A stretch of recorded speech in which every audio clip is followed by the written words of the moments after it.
There's a conspiracy to establish a one-world government. The infrastructure is in place. That's why even George Soros, who put the puppet in, got mad, and he said, gee, he didn't nationalize the banks. See, even he got pissed off. He didn't move fast enough. But, you know, as I bicycled this morning past the little playground, I see the children playing, the little babies, the preschoolers with their mothers, and mothers mainly.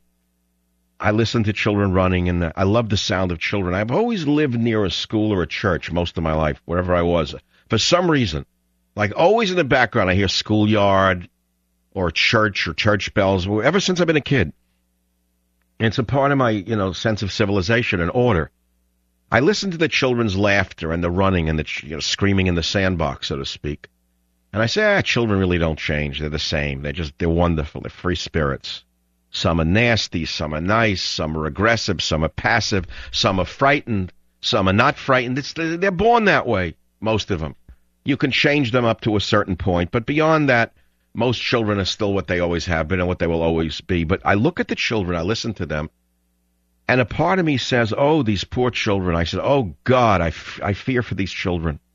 I fear for the preschool children today who will be the indentured servants of the future communist state of America, wholly dependent upon the future Obama for their livelihood, for their sustenance. Many of you are counting the Democrats and Obama out prematurely. Let me tell you that. You can mark this down for today's show. Okay? March 1st, 2010. I said it before, but I'll make it very clear today. Let me have you memorialize what I just said to you. This guy has only been in power 1 year. The thugs around him have only had maximum power for a year. The thugs around him have not yet maximized their grab over all of the aspects of society. The thugs around Obama will not only keep him in office for the 4 years, but if the Republicans continue to disrespect and to try to co-opt the Tea Party movement, Obama's going to win again, particularly if the schmuck Republicans run Sarah Palin. That's the end of the road. There's a few other on my list that if they run them, they're lost. It's over. I'm not ready to tell you who I know will lose, but I'll tell you right now, I know who they're going to run and who they're going to lose with. That's my opinion. Now, after Obama wins a second term, which let's say it happens, I can guarantee you, either within this term or within the next term, he will grant amnesty to 30 million illegal aliens and all of their relatives, how many they want to bring in. He'll put them, but they're not supposed. I can guarantee you he will turn us into a third world nation overnight with the signing of a pen. The minute they do that, the Democrats have a supermajority amongst voters forever, for the rest of this century and beyond. And what they will do after that is they will eliminate term limits for the presidency. And you'll hear arguments after the seventh year to the effect of, in times of emergency, we need emergency edicts.